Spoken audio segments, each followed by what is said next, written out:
Antes de que existiera el cielo. Antes de que la tierra tuviera nombre. El mundo era solo agua, oscuridad y silencio. En ese vacío sin forma, nacieron los primeros dioses. No eran héroes. No eran bondadosos. Eran fuerzas antiguas. Tan viejas como el tiempo mismo. Esta es la historia de la mitología más antigua de la humanidad. La mitología mesopotámica. Un relato de creación, caos, dioses olvidados. Y del lento origen del mundo en el que aún vivimos. Si disfrutas este tipo de historias profundas y tranquilas, te invito a suscribirte a Aula del Tiempo. Para seguir viajando juntos por las civilizaciones antiguas. Ponte cómodo. Respira lento. Y deja que la historia fluya. Capítulo 1: El caos primordial y el nacimiento de los primeros dioses. Antes de que existieran los hombres. Antes de que las ciudades se levantaran junto a los ríos. Antes incluso de que el cielo y la tierra se separaran. El universo era silencio. No había montañas. No había estrellas. No había nombres. Solo existía una inmensidad oscura, profunda e infinita, compuesta por agua en movimiento lento. Un océano primordial, sin orillas ni forma, donde todo estaba mezclado y nada tenía todavía un propósito. En la mitología mesopotámica, el origen del mundo no comienza con la luz, ni con la creación inmediata del orden, sino con el caos absoluto. Un estado primigenio en el que todas las cosas coexistían sin separación. Ese caos estaba representado por dos fuerzas antiguas, eternas y opuestas. Apsu y Tiamat. Apsu era el agua dulce, tranquila, profunda, silenciosa. Representaba el origen oculto, la quietud primigenia, el fondo invisible del mundo. Tiamat, en cambio, era el agua salada, oscura y agitada. Era el movimiento, la fuerza indomable, el poder caótico que lo contenía todo. Durante incontables eras, Apsu y Tiamat permanecieron unidos, mezclados, sin conflicto. De su unión no nacieron aún dioses conscientes, sino un equilibrio silencioso, una espera interminable. Pero el tiempo, incluso en el caos, nunca permanece inmóvil. Poco a poco, de la mezcla de estas aguas surgieron nuevas entidades. No fueron creadas con intención, ni con propósito. Simplemente aparecieron. Primero nacieron Lamu y Lamu, figuras antiguas, difusas, difíciles de describir incluso para los propios mitos. Eran fuerzas intermedias, guardianes del umbral entre el caos y lo que aún no era mundo. Luego surgieron Ansar y Kizar. Ellos representaban algo nuevo. El horizonte del cielo. Y el horizonte de la tierra. Por primera vez, el universo comenzó a insinuar una separación. Con cada nueva generación de dioses, el caos primordial se volvía menos silencioso. Los dioses jóvenes se movían, hablaban, creaban sonidos. Y ese ruido, constante y creciente, comenzó a alterar la quietud de Apsu. Apsu, que encarnaba la calma absoluta, no toleraba el movimiento. El murmullo de los nuevos dioses se convirtió para él en una perturbación insoportable. Desde lo más profundo del océano primordial, Apsu tomó una decisión. Quiso destruir a sus propios descendientes. No por maldad. No por odio. Sino porque el caos no comprende el cambio. Y el cambio, para el caos, es una amenaza.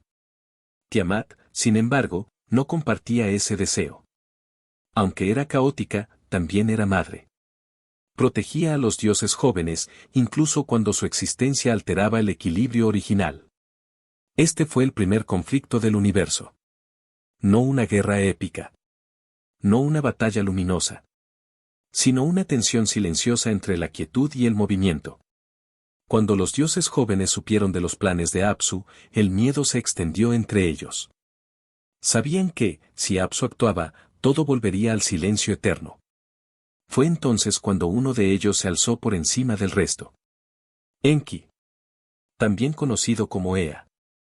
Enki no era el más fuerte, ni el más imponente. Pero era el más sabio. El que comprendía los secretos del agua, de la palabra y de la creación.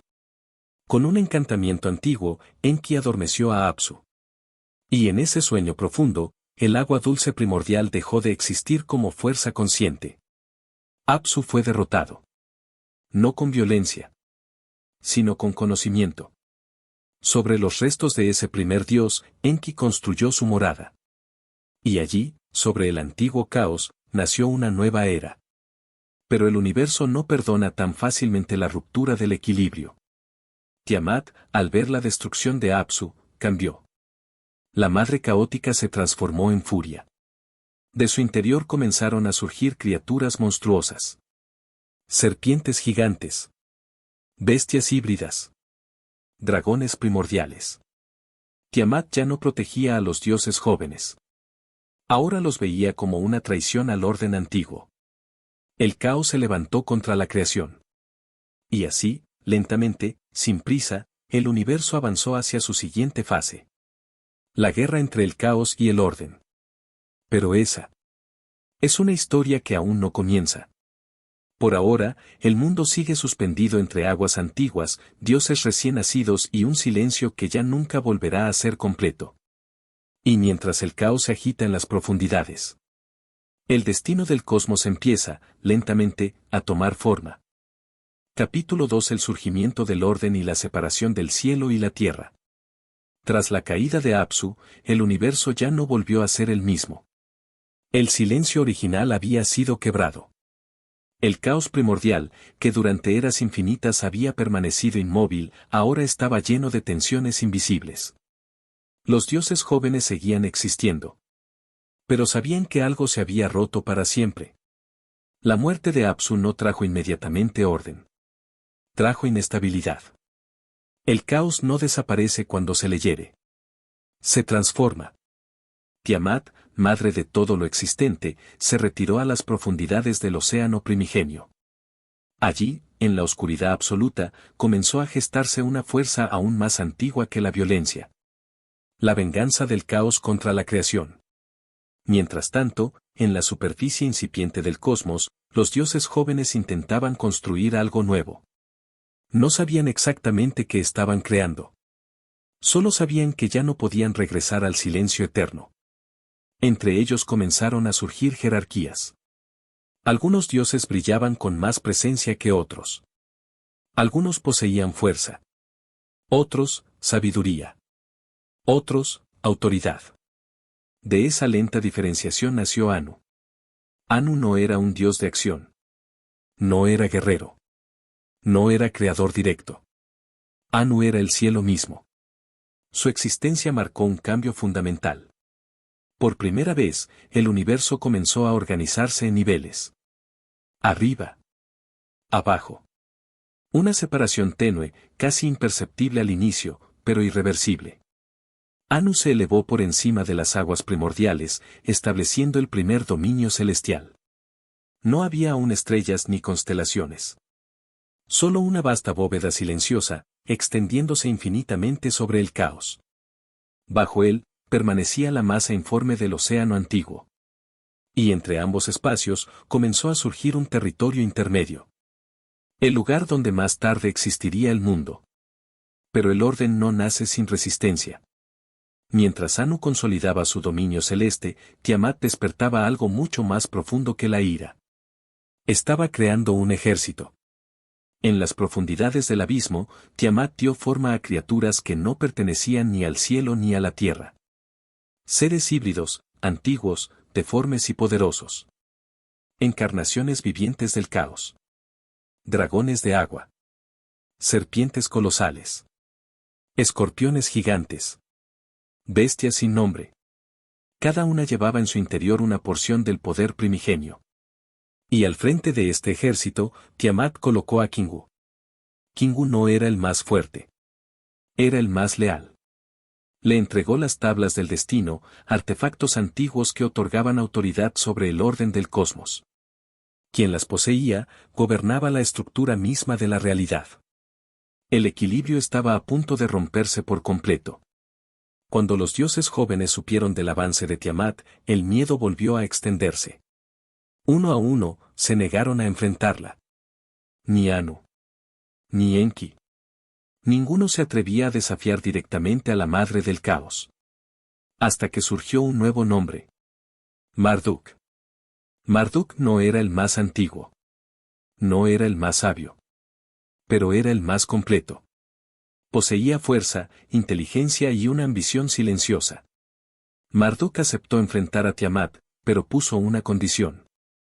Si vencía, sería proclamado rey de los dioses. Desesperados, los dioses aceptaron. Antes de la batalla, Marduk fue investido con poder absoluto. Se le otorgaron armas divinas. Vientos. Relámpagos. Tormentas. Y así, el orden avanzó hacia el caos. La batalla entre Marduk y Tiamat no fue rápida. No fue gloriosa. Fue lenta. Terrible. Cósmica. El caos y el orden chocaron en el vacío primordial. Finalmente, Marduk venció. Y con el cuerpo de Tiamat, hizo algo que cambiaría el universo para siempre. La partió en dos. Con una mitad creó el cielo. Con la otra, la tierra. Por primera vez, el cosmos tuvo forma. El cielo quedó suspendido arriba, sostenido por leyes invisibles. La tierra se extendió abajo, firme, separada de las aguas caóticas. Entre ambos espacios nació el mundo tal como comenzamos a reconocerlo. Los ríos fluyeron. Las montañas emergieron. El tiempo empezó a avanzar con un ritmo constante. Marduk organizó los astros. Estableció los ciclos. Asignó funciones a cada dios. El caos había sido contenido. No destruido. Solo encerrado en los márgenes del mundo. Y así nació el orden mesopotámico. Un equilibrio frágil, sostenido por el sacrificio, la violencia y la sabiduría. Un mundo que existiría siempre bajo la amenaza del retorno del caos. Pero por ahora, el cielo estaba en su lugar. La tierra tenía forma. Y el universo, por primera vez, podía respirar. Capítulo 3 Enlil, el viento, la autoridad y el peso del poder. Cuando el cielo y la tierra quedaron separados. Cuando el caos fue contenido y el universo adquirió forma. No todo estaba aún decidido. El orden recién nacido necesitaba algo más que estructura. Necesitaba autoridad. Porque crear el mundo no es lo mismo que gobernarlo. Y en la mitología mesopotámica, la autoridad no nace de la bondad. Ni del amor. Ni siquiera de la sabiduría. Nace del control. Ese control tomó un nombre. Enlil. Enlil no era el creador del cielo. Ni el arquitecto del cosmos. Ni el portador de los secretos más antiguos. Pero era algo distinto. Enlil era el viento. Invisible, constante, inevitable. El viento que separa las aguas del cielo. El viento que trae la tormenta. El viento que arrasa los campos. Y el que, al mismo tiempo, permite que la vida respire. Enlil no se movía como los otros dioses. No habitaba en las profundidades como Enki. No permanecía distante como Anu. Enlil estaba en todas partes. Y por eso, su autoridad se sentía incluso cuando no era vista. Tras la victoria de Marduk y el establecimiento del orden cósmico, los dioses se repartieron funciones. Algunos se encargaron de los astros. Otros de los ríos. Otros de la fertilidad, del tiempo o del fuego. A Enlil le fue entregado algo más delicado. El mundo de los hombres. Enlil se convirtió en el intermediario entre el cielo y la tierra. El dios que transmitía la voluntad divina al mundo material. Donde Enlil soplaba, el orden se imponía. Donde Enlil callaba, el caos comenzaba a filtrarse. Pero Enlil no era un dios compasivo. La mitología mesopotámica no idealiza a sus dioses. Los muestra como son poderosos y profundamente humanos en sus defectos. Enlil gobernaba con firmeza, pero también con severidad. Para él, el orden era más importante que la vida individual. El equilibrio del cosmos estaba por encima del sufrimiento humano. Y esta visión marcaría para siempre la relación entre los dioses y los hombres. Las primeras ciudades comenzaron a surgir junto a los ríos. Ur, Uruk, Lagas, Nippur.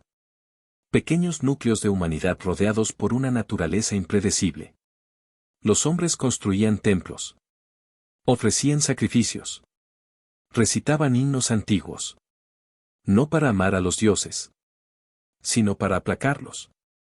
Y entre todos los dioses, Enlil era el más temido. Porque su castigo no era inmediato. Era lento. Sequías prolongadas. Vientos destructivos. Tormentas que arruinaban cosechas enteras. No como explosiones de ira, sino como recordatorios silenciosos. De que el orden podía retirarse en cualquier momento. Uno de los mitos más reveladores sobre Enlil. Habla de su relación con la humanidad. Con el paso del tiempo, los humanos se multiplicaron. Las ciudades crecieron. Las voces se alzaron. El ruido del mundo comenzó a molestar a los dioses. Especialmente a Enlil. Para él, el murmullo constante de la humanidad era una perturbación del orden cósmico. Primero intentó reducirlos con enfermedades. Luego con sequías. Pero los humanos sobrevivieron. Finalmente, Enlil tomó una decisión extrema. El diluvio. No como castigo moral. No como juicio ético. Sino como una medida de control. Un reinicio. Mientras Enlil planeaba la destrucción, otro dios observaba en silencio. Enki. El sabio. El protector de la humanidad. Enki comprendía que, sin los humanos, el mundo perdería su propósito. Y así, desobedeciendo la autoridad de Enlil, advirtió a un hombre justo. Siusudra. Utnapistim. Atrahasis. Un nombre que cambia según la tradición. Pero una historia que permanece. Construir un arca. Salvar la vida. Preservar la memoria del mundo.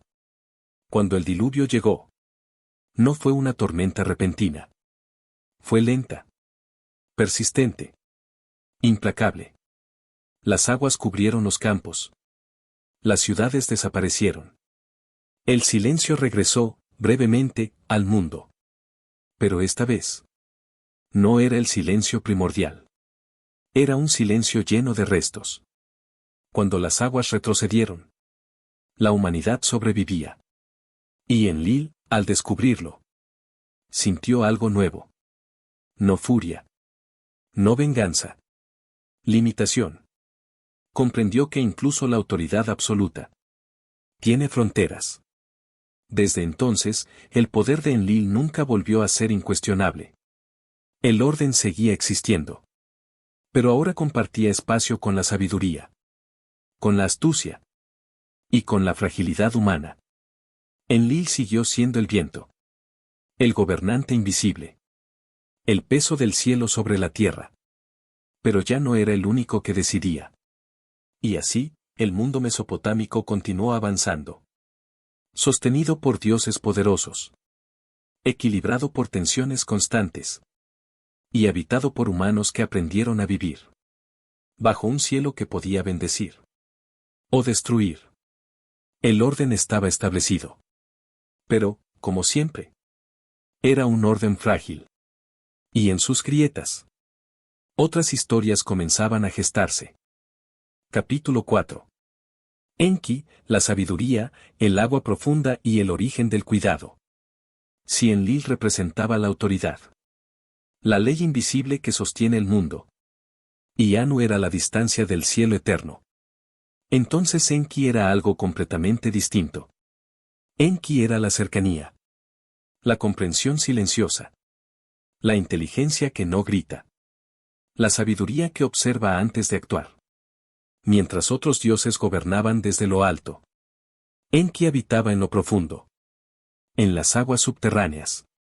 En los manantiales ocultos. En los ríos que emergen lentamente desde la tierra. Porque para los antiguos mesopotámicos, el agua no era solo vida. Era conocimiento. Enki no fue el más poderoso de los dioses. Ni el más temido. Ni el más venerado en grandes procesiones. Pero fue el más necesario. Sin Enki, el mundo habría sido rígido. Un orden sin compasión. Una estructura perfecta. Y completamente inhabitable. Las aguas profundas, conocidas como el Apsu, eran el dominio de Enki. No eran aguas caóticas como las de Tiamat, ni destructivas como las del diluvio. Eran aguas tranquilas, silenciosas, antiguas. Aguas que fluyen sin prisa, pero que nunca se detienen. Así era Enki. Cuando los dioses crearon a la humanidad, no lo hicieron por amor. Lo hicieron por necesidad. Los dioses estaban cansados de trabajar, de cavar canales, de mantener el orden del mundo. Así que decidieron crear seres que cargaran con esa tarea. Pero la creación del ser humano fue imperfecta. Los primeros hombres eran frágiles, confundidos, inestables. Y fue Enki quien observó esto con atención. Donde otros veían herramientas defectuosas, Enki vio potencial. En muchos relatos, Enki aparece como el inventor. El dios que enseña a los humanos a cultivar, a construir casas, a organizar ciudades, a escribir, a contar el tiempo. No porque quisiera elevarlos por encima de los dioses, sino porque comprendía algo fundamental. Un mundo sin humanos conscientes es un mundo sin significado. Enki entendía la fragilidad humana, porque él mismo no representaba la fuerza bruta. Su poder estaba en la inteligencia adaptativa, en la capacidad de cambiar sin romper. Por eso, cuando Enlil decidió borrar a la humanidad con el diluvio, Enki no se rebeló de forma directa. No gritó. No desafió abiertamente. Hizo algo más sutil. Susurró. A través de las paredes de una choza. Habló al hombre justo. No como Dios. No como rey. Sino como voz. Una advertencia envuelta en metáfora. Una instrucción disfrazada de sueño. Así, sin romper el orden divino, Enki salvó la vida. Porque la sabiduría no se opone frontalmente al poder. Lo rodea. Tras el diluvio, cuando Enlil comprendió que la humanidad había sobrevivido, el equilibrio entre los dioses cambió para siempre. Ya no bastaba con imponer orden. Había que comprender. Y Enki se convirtió entonces en el guardián de ese delicado equilibrio. En los mitos posteriores, Enki aparece una y otra vez, resolviendo conflictos que otros dioses provocan. Cuando Inanna desciende al inframundo y queda atrapada, es Enki quien crea seres diminutos, ni vivos ni muertos, para rescatarla sin violar las leyes del cosmos. Cuando los hombres cometen errores, Enki no los castiga de inmediato. Observa. Aprende. Ajusta. Pero Enki no es un dios moral en el sentido moderno. No distingue entre bien y mal. Distingue entre equilibrio y destrucción. Si una acción preserva la continuidad del mundo, entonces es correcta. Si una acción rompe el flujo del tiempo, entonces debe ser corregida. Incluso si eso implica engañar a otros dioses. Enki también representa algo profundamente humano. La creatividad. El error. La improvisación. La solución inesperada. Mientras Enlil fija normas, Enki encuentra excepciones. Mientras otros dioses imponen destino, Enki introduce posibilidades. Para los antiguos habitantes de Mesopotamia, vivir bajo la protección de Enki era vivir con esperanza. No la esperanza de justicia perfecta, sino la esperanza de sobrevivir, de adaptarse, de continuar. Enki no promete un mundo sin dolor. Promete un mundo habitable.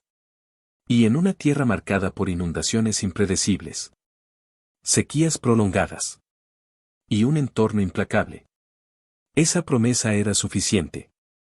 Así, mientras el cielo observaba desde lejos, y el viento imponía su ley, el agua profunda seguía fluyendo. Silenciosa. Constante. Protectora. Enki permanecía allí. No como rey. No como juez, sino como el guardián invisible de la continuidad del mundo. Y mientras los hombres dormían, junto al murmullo de los ríos, no lo sabían.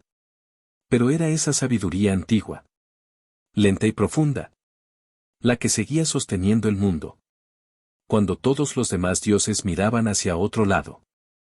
Capítulo 5. Inanna / Istar, el deseo, la guerra y la fuerza que no puede ser controlada. Si Enki era la sabiduría que cuida, y Enlil la autoridad que impone, entonces Inanna era aquello que desestabiliza.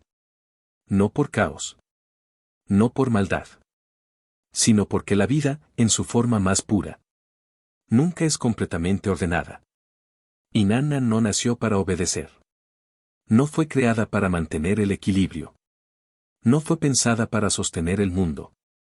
Inanna nació para moverlo. Era la diosa del amor y del deseo. Pero también de la guerra y la destrucción. De la fertilidad. Y del colapso. Una contradicción viva. Para la mentalidad moderna, estos dominios parecen incompatibles. Pero para los antiguos mesopotámicos, eran inseparables. Porque el deseo crea vida. Y también provoca conflictos. Porque el amor une. Y al mismo tiempo expone a la pérdida. Inanna encarnaba esa verdad incómoda. No era una diosa distante. Caminaba entre los humanos. Se enamoraba. Se enfurecía. Celebraba. Exigía. Sus templos no eran silenciosos. Eran lugares de música, ritual, danza y éxtasis. Allí, la divinidad no se contemplaba. Se sentía. Inanna no pedía sumisión pasiva. Pedía entrega. Y esa entrega podía elevar. O destruir. Uno de los mitos más antiguos sobre Inanna narra su ambición.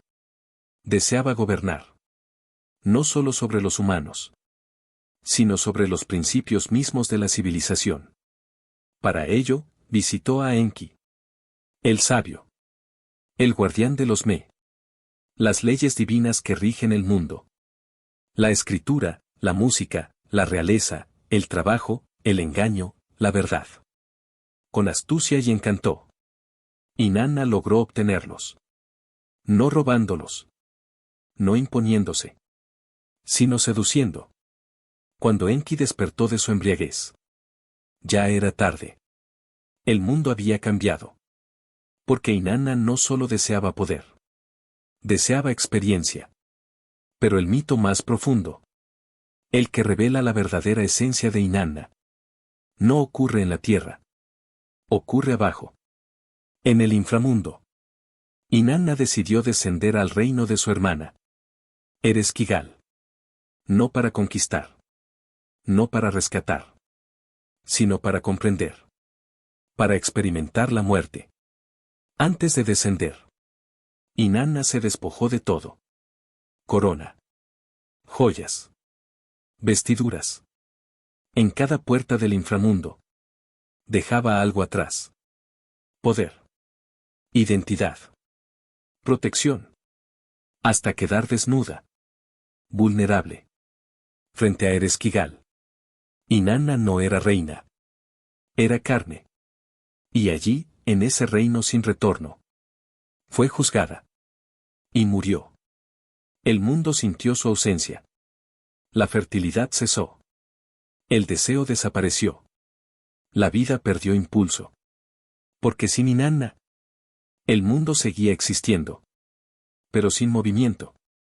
Fue Enki, una vez más, quien comprendió el peligro. Creó seres pequeños, silenciosos. Ni vivos ni muertos. Y los envió al inframundo. No con órdenes. No con amenazas. Con empatía. Ereshkigal, en su dolor, escuchó. Y permitió el retorno. Pero el inframundo exige equilibrio. Alguien debía ocupar el lugar de Inanna.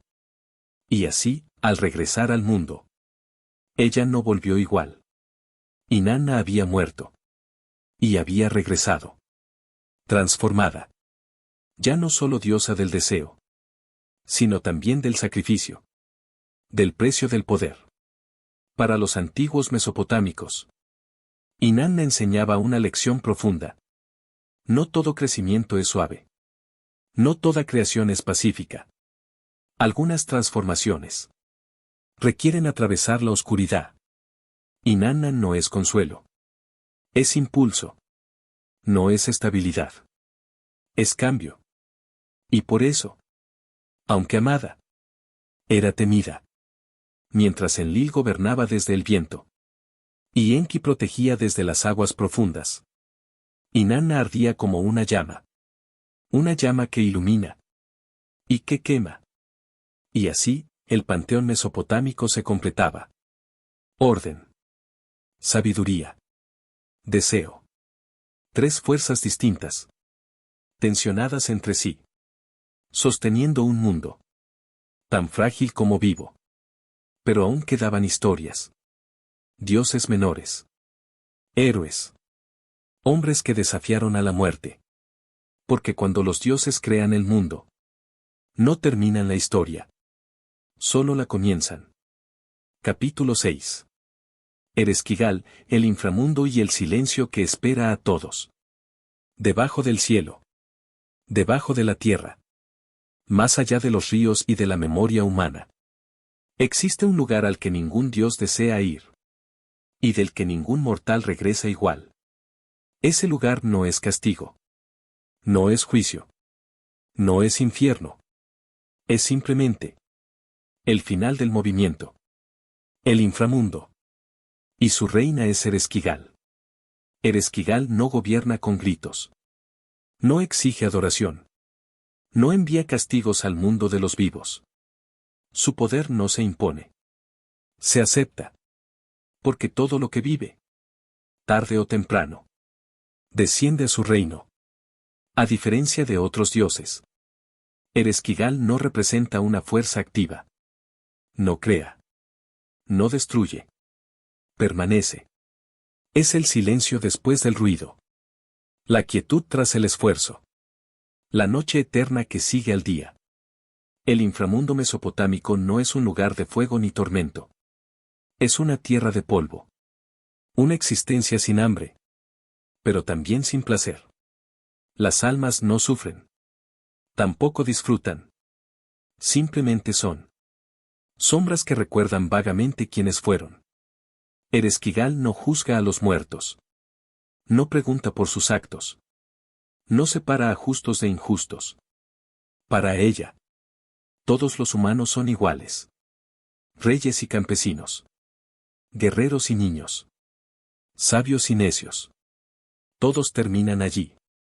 Y en esa igualdad absoluta, los antiguos mesopotámicos veían una verdad inquietante.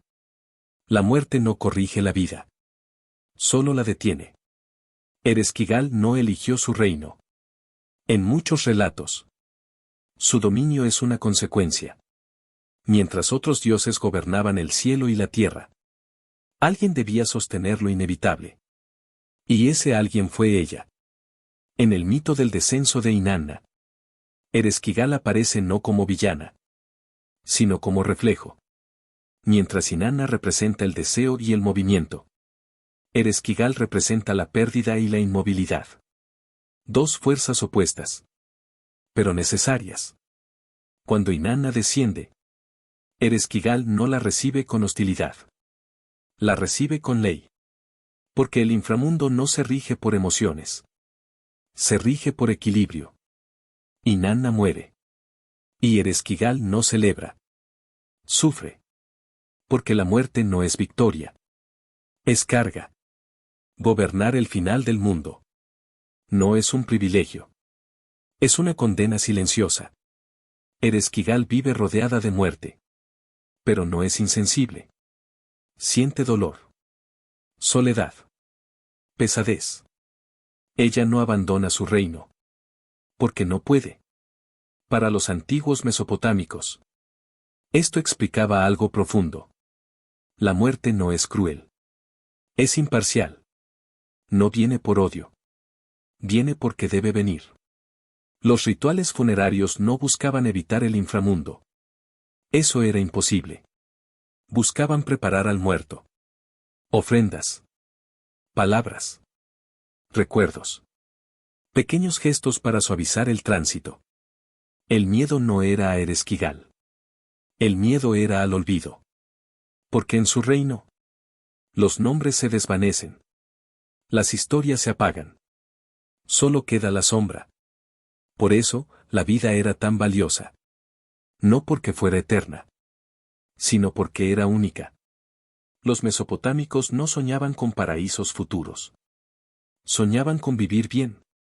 Antes del silencio. Ereshkigal enseñaba una lección dura. Nada escapa al final. Ni siquiera los dioses. Incluso ellos temían su reino. Y así, mientras Enlil imponía orden, Enki protegía la continuidad. E Inanna encendía el deseo. Ereshkigal aguardaba. Paciente. Inmutable. Porque cuando el ruido del mundo se apaga, cuando las ciudades caen, cuando los nombres se olvidan, no queda caos. Queda silencio. Y en ese silencio, Ereshkigal sigue reinando. Pero aún queda una historia. Una historia humana. La historia de un rey que se negó a aceptar el final. Y que buscó, desesperadamente, aquello que ningún mortal puede retener. La inmortalidad. Capítulo 7. Gilgamesh, el rey que no quería morir. Mucho antes de que los hombres escribieran su historia. Mucho antes de que los reyes fueran recordados por sus nombres. Existió un hombre que era algo más que humano. Su nombre era Gilgamesh. Rey de Uruk. Constructor de murallas. Guerrero invencible. 2/3 Dios. 1/3 hombre. Gilgamesh no nació para obedecer. Nació para gobernar. Pero el poder, cuando no conoce límites, no trae sabiduría. Trae exceso. Gilgamesh era fuerte. Demasiado fuerte. Tan fuerte que su pueblo sufría bajo su autoridad. Exigía tributos. Tomaba lo que deseaba. No conocía freno.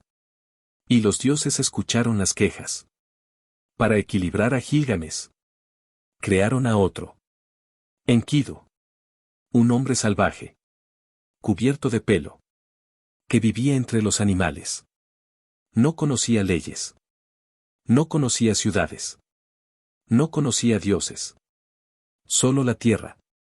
Cuando Gilgamesh y Enkidu se enfrentaron, el mundo tembló. Dos fuerzas opuestas. Civilización y naturaleza. Orden y libertad. Y ninguno venció. De ese combate nació algo inesperado. Amistad. Por primera vez. Gilgamesh no estaba solo. Juntos enfrentaron monstruos. Desafiaron dioses. Buscaban gloria. No por inmortalidad. Sino por recuerdo. Porque incluso entonces, Gilgamesh intuía algo. La fuerza se desvanece. El poder termina. Solo el nombre permanece. Pero los dioses no toleran la soberbia humana. Y Enkidu fue castigado. Enfermó. Se debilitó. Murió.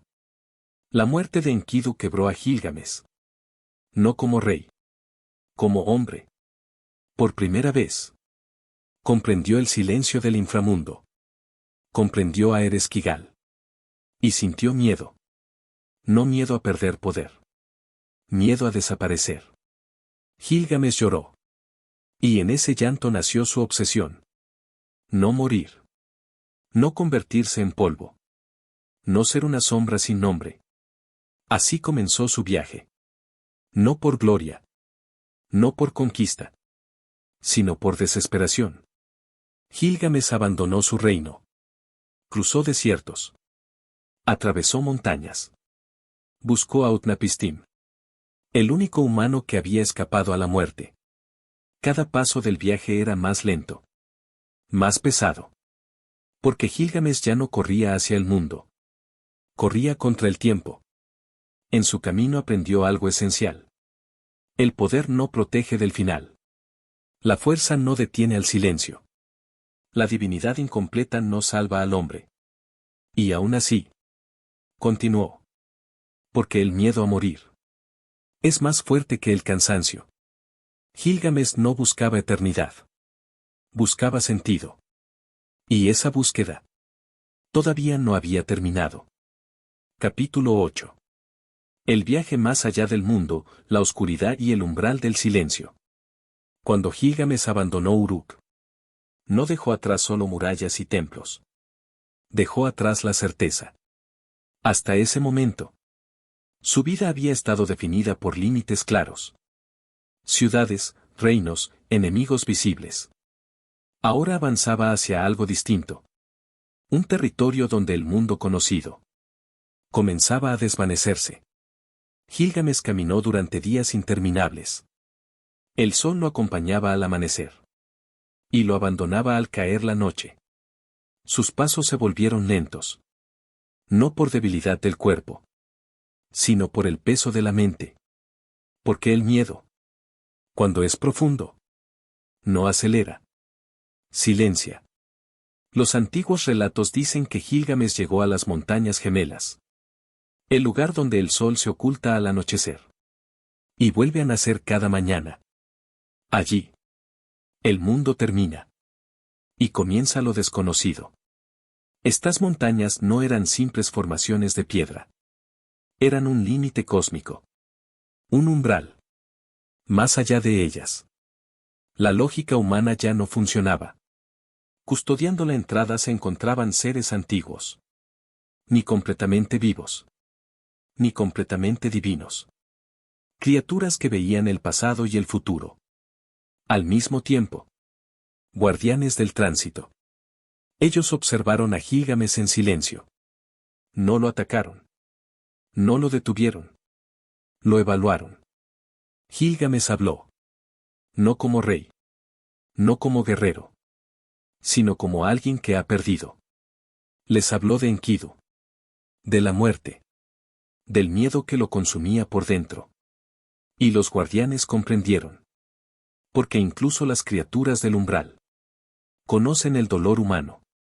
Le advirtieron. El camino que pedía atravesar no estaba hecho para mortales. Más allá se extendía un túnel de oscuridad absoluta. 12 leguas de noche completa. Sin estrellas. Sin viento. Sin sonido. Un espacio donde el tiempo deja de sentirse. Gilgamesh aceptó. No por valentía. Por necesidad. Entró en la oscuridad. Y allí, el mundo desapareció. No había arriba ni abajo. No había adelante ni atrás. Solo pasos. Respiración. Pensamientos que se repetían. El recuerdo de Enkidu regresaba una y otra vez. No como imagen clara, sino como sensación. Ausencia. En la oscuridad, Gilgamesh comenzó a comprender algo nuevo. La muerte no es un evento repentino. Es un proceso lento. Un desprendimiento gradual. De todo lo que creemos ser. Cada paso era más pesado. No porque el camino se volviera difícil, sino porque el miedo ya no tenía dónde esconderse. En ese túnel, Gilgamesh no luchaba contra monstruos. Luchaba contra preguntas. ¿Quién soy sin mi fuerza? ¿Quién soy sin mi amigo? ¿Quién soy cuando nadie me recuerda? Y en ese estado, algo cambió. Por primera vez, Gilgamesh dejó de correr. Dejó de exigir respuestas inmediatas. Caminó. Aceptó el ritmo del silencio. Cuando finalmente la oscuridad comenzó a disiparse. No lo hizo de golpe. Primero apareció una sensación distinta en el aire. Luego un leve resplandor. Después, colores imposibles. Gilgamesh emergió. En un jardín que no pertenecía al mundo humano. Un lugar suspendido entre vida y eternidad. Árboles con hojas de piedras preciosas. Frutos que no se marchitan. Silencio sin amenaza. Allí habitaba Siduri. La guardiana del límite final. No una diosa guerrera. No una reina del inframundo. Una figura tranquila. Antigua. Siduri observó a Gilgamesh. Y reconoció inmediatamente su carga. No preguntó quién era. Sabía. Ella le habló con palabras simples. Le dijo que la inmortalidad no pertenece a los humanos. Que los dioses la guardaron para sí. Que el destino del hombre es vivir. Y luego desaparecer. Gilgamesh no respondió. Porque aún no estaba listo para aceptar. Siduri no lo expulsó. No lo castigó. Simplemente le mostró el camino siguiente. El último.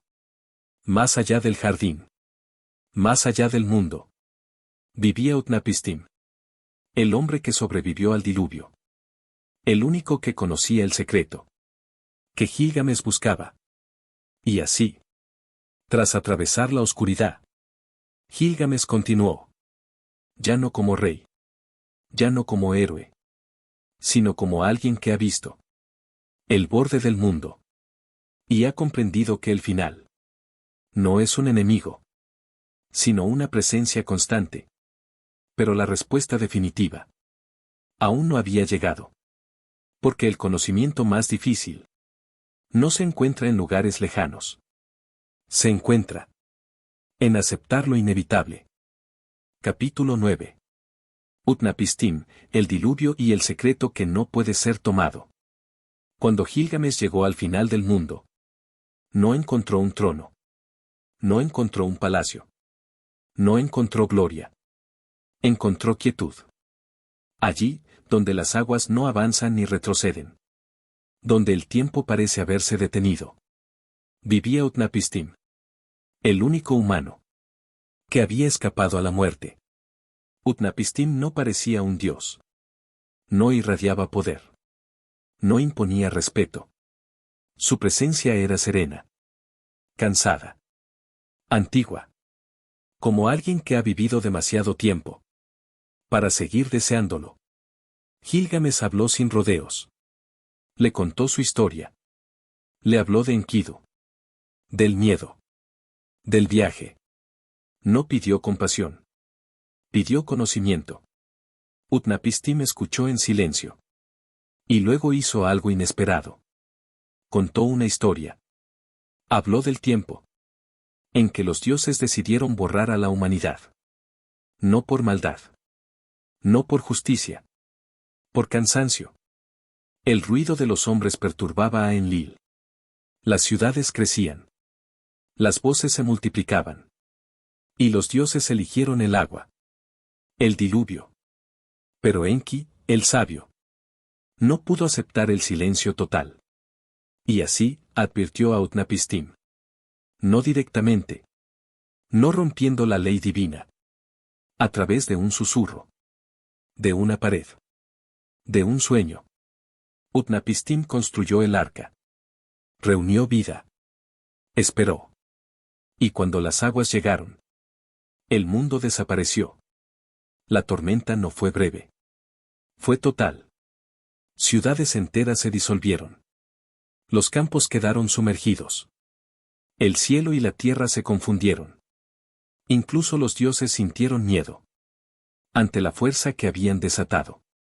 Cuando las aguas finalmente se retiraron, el silencio era absoluto. Un silencio que no celebraba victoria. Solo ausencia. Utnapishtim sobrevivió. Y por ello, los dioses le otorgaron un regalo. Y una condena. La inmortalidad. No para gobernar. No para enseñar. Sino para permanecer. Aislado. Gilgamesh escuchó. Y creyó haber llegado al final de su búsqueda. Si Utnapishtim había recibido la vida eterna, entonces podía existir un camino. Una prueba. Un método. Utnapishtim lo miró. Y le propuso algo simple. Permanecer despierto. Solo eso. No luchar. No viajar. No conquistar. No dormir. Gilgamesh aceptó. Porque pensó que era fácil. Pero el sueño llegó. Como llega siempre. Lento. Silencioso. Inevitable. Y cuando despertó, habían pasado días. El tiempo lo había vencido. Sin esfuerzo. Utnapishtim no se burló. No lo juzgó.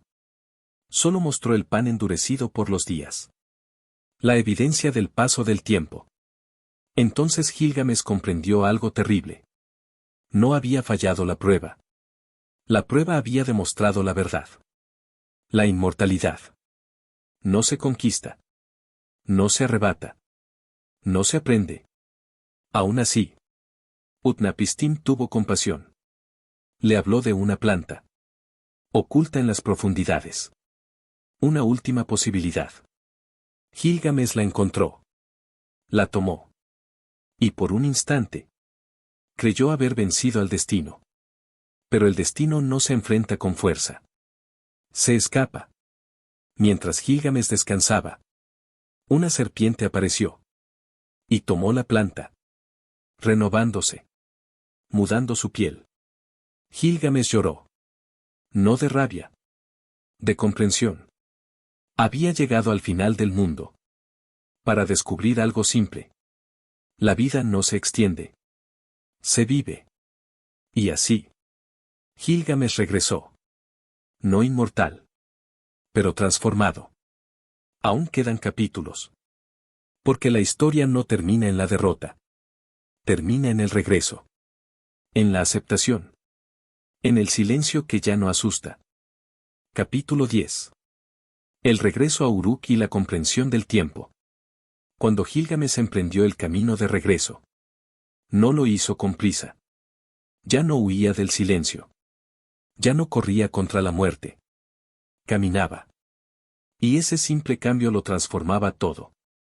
El viaje de vuelta fue distinto al de ida.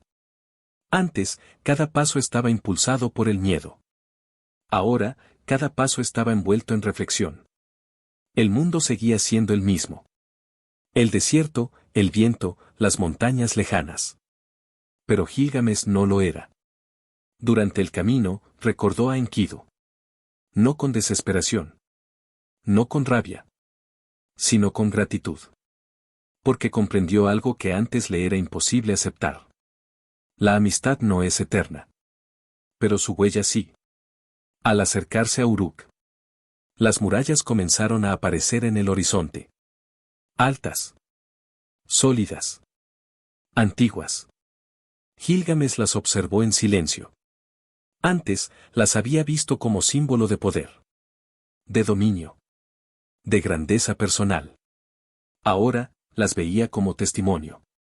Uruk no era eterna. Pero había sido construida por manos humanas. Piedra sobre piedra. Generación tras generación. Eso también era una forma de continuidad. Gilgamesh comprendió entonces que la inmortalidad que buscaba no estaba en el cuerpo. Estaba en la obra. En lo que se deja atrás. En aquello que otros habitan. Protegen. Recuerdan. Al entrar en la ciudad, nadie vio a un héroe victorioso. Vieron a un rey distinto. Más lento. Más silencioso. Más atento. Gilgamesh ya no imponía su voluntad. Escuchaba. Observaba. Gobernaba sin exceso. Porque había visto lo que ocurre. Cuando el poder no reconoce límites. En las noches. Ya no temía al sueño. Sabía que dormir no era una derrota. Era una pausa necesaria. El miedo a la muerte se había transformado. No había desaparecido. Pero había perdido su dominio. Gilgamesh aceptó algo fundamental. La vida no es valiosa porque dure. Es valiosa porque termina. Y así, el rey que una vez desafió a los dioses. Aprendió a convivir con el tiempo. No como enemigo. Sino como compañero inevitable. Pero aún faltaba algo. Una última reflexión. Porque el viaje de Gilgamesh no termina solo con su regreso. Termina cuando su historia se convierte en enseñanza.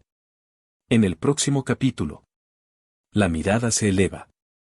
El mito deja de ser solo relato. Y se convierte en mensaje.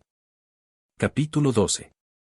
El silencio final, la memoria y lo que permanece. Cuando la historia de Gilgamesh llega a su fin, no lo hace con una batalla, ni con un milagro. Termina en silencio. Un silencio distinto al del miedo. Un silencio que ya no duele. Gilgamesh vivió. Gobernó. Y, como todos los hombres, murió. No escapó al destino.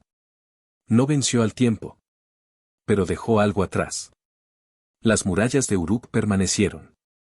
No como prueba de poder, sino como huella humana. Piedra colocada por manos mortales. Trabajo compartido. Memoria colectiva. Los dioses siguieron existiendo. Lejanos, antiguos, indiferentes.